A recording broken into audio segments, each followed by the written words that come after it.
வணக்கம் நண்பர்களே. America to let. அதென்ன டூலெட்? அமெரிக்கா வாடகைக்கு விட போறாங்களா என்ன? எல்லோரும் அங்கே குடி போகலாமா? அப்போ இனி H1B விசா எல்லாம் வேண்டாமா? அப்படியா? அப்படின்னா சென்ற வீடியோவில் பார்த்தோமே, ஐடி நிறுவனங்கள் சரிபட்டு வராட்டா சோசியல் கண்ட்ரோல் தான் வர வேண்டும்னு. அதற்கெல்லாம் தேவையே இருக்காது போல இருக்கு.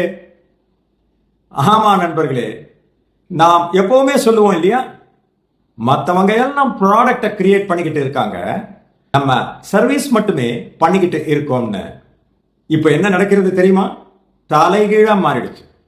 ஆமா, அந்த கதை தான் இன்னைக்கு பார்க்க போறோம். வெஸ்டர்ன் கண்ட்ரிஸ் சர்வீஸ் ப்ரொவைடர் ஆகுது, இந்தியா ப்ராடக்ட் கிரியேட்டர் ஆகுது. என்னது? அப்படியா? அப்போ அமெரிக்கா வாடகைக்கு வரப்போகுதுன்னு சொன்னது அது என்ன? பொறுங்க, அதைத்தானே இந்த வீடியோல பார்க்க போறோம். இது ஒரு கேளிக்கை காணொளி இல்ல, உங்க ஆளுமைக்கான வீடியோ. முழு பலனுக்கு நீங்க கடைசி வரை பார்க்கணும். Your watch hours will determine more such videos coming from this channel. இது யாரும் சொல்லாதது, சிந்திக்காதது. Please subscribe our new channel along with the bell icon. அப்பதான் நான் போடுற எஃபர்ட் உங்களை வந்து ஆட்டோமேட்டிக்கா சேரும்.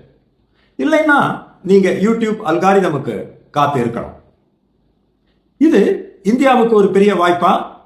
இந்திய இளைஞர்கள் தயாரிப்பு உலகிலே கால் வைக்க முடியுமா? கால் வைக்க முதலில் வீடியோ கதவை திறப்போம், வாங்க.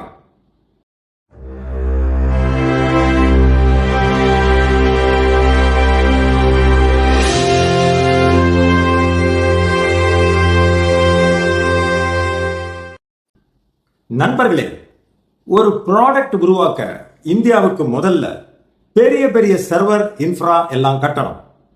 ஸ்டோரேஜ், செக்யூரிட்டி, மெயின்டெனன்ஸ் எல்லாம் huge cost. Power, cooling, staff salary எல்லாமே ரொம்ப காஸ்ட்லி ஓவர்ஹெட். ஆனா இதெல்லாம் மேற்கு நாடுகள்ல வளமா இருக்கு. மேற்கத்திய நாடுகளின் ஐடி தேவையும் இருந்தது, சகல வசதிகளும் இருந்தது, மனித வளத்தை தவிர.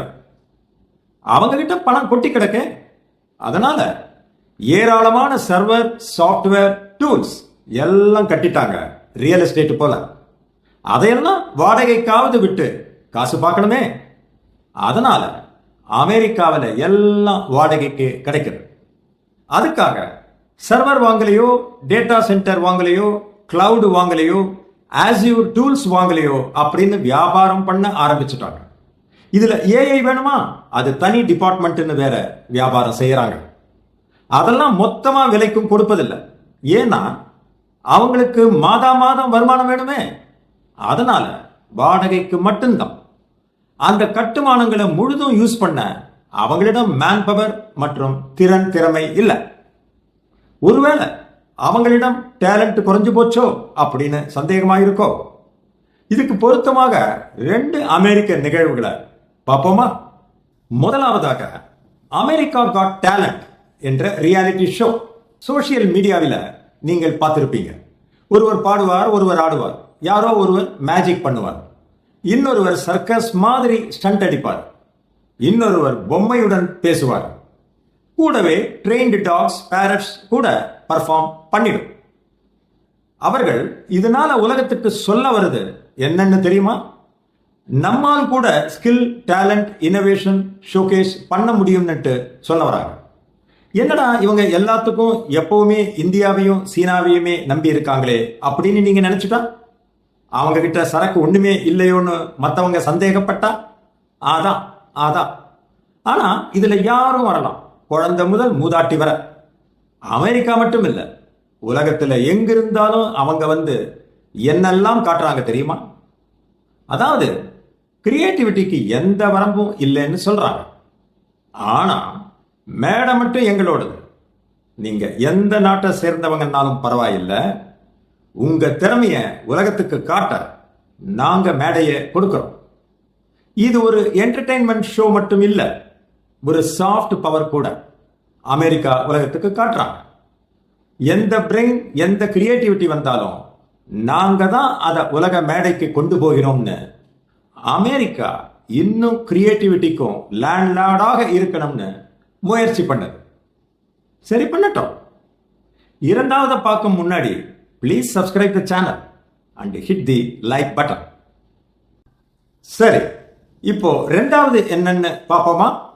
MAGA, make America great again.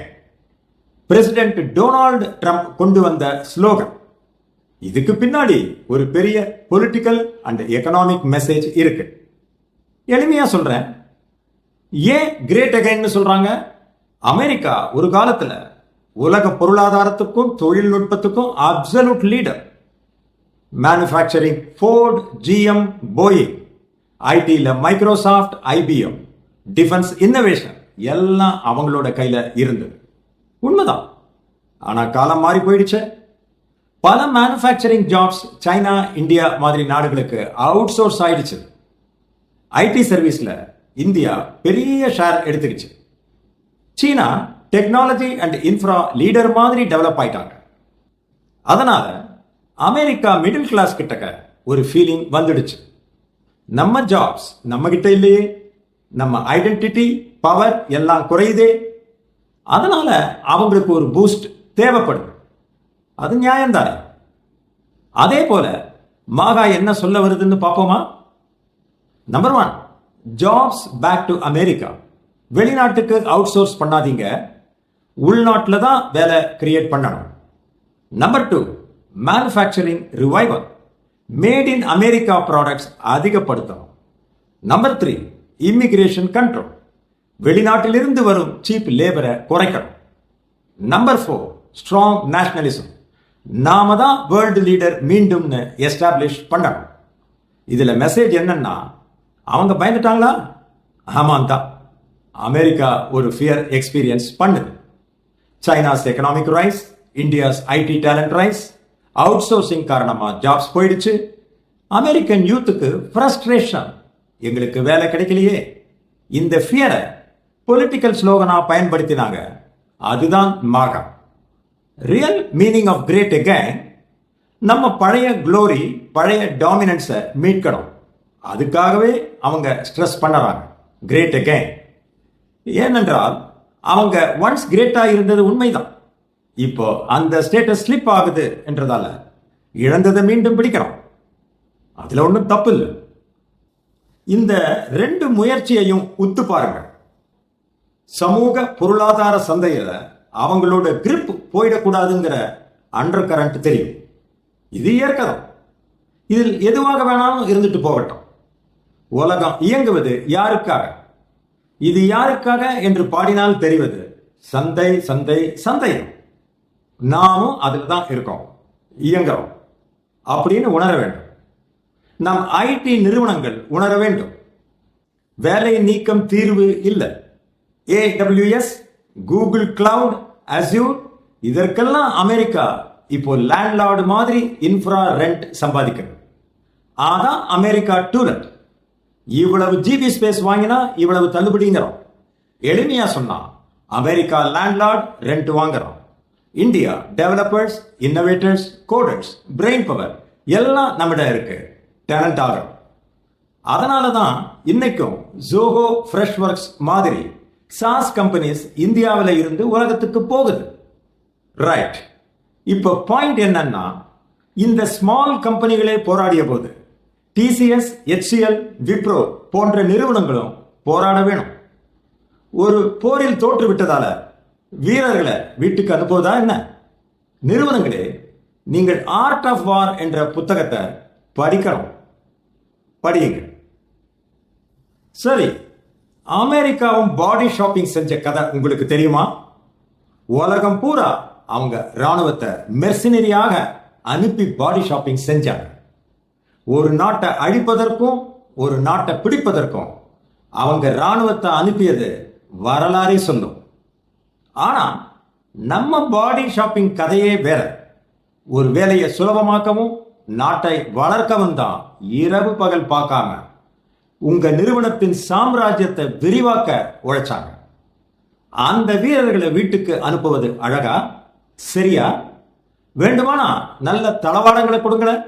அவங்க ஒன்றும் AK-47 கேட்கலையே. ஏஐ தானே கேட்டாங்க, அணுகுண்டு ஆயுதம் கேட்கலையே, நல்ல அணுகுமுறை தானே கேட்டாங்க. இப்பதான் நல்ல சந்தர்ப்பம் வாய்ப்பு. நம்ம நெக்ஸ்ட் ஜென் யூத் சேவையை மட்டுமல்ல சிருஷ்டியும் செய்வாங்க. பாசறைக்கு திரும்பிய படை வீரர்களை ஐடி நிறுவனங்கள் திரும்ப அழைக்கணும்.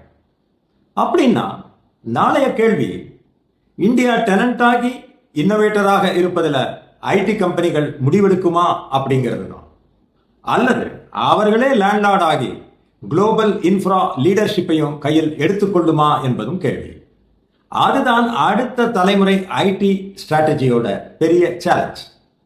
நீங்க கவனிச்சிருப்பீங்க, இந்தியா ஐடி செக்டார்ல 2 பெயர்கள் எப்போதும் வலம் வரும், ஜோகோ அண்ட் ஃப்ரெஷ் ஒர்க்ஸ். இவங்க அப்படி என்னதான் பண்ணிட்டாங்க, எப்படி உலகம் முழுக்க போட்டியில நிக்கிறாங்க? நீங்க கமெண்ட் பாக்ஸில் விருப்பப்பட்டா அதற்கான வீடியோவை நாங்க கொண்டு வரோம். எங்களுடைய முயற்சிக்கு please subscribe, like it and comment your points. இது கேளிக்கை காணொளி இல்ல, ஆளுமைக்கான சேனல். யாரும் சொல்லாததை சொல்லும். Thanks for watching till the end.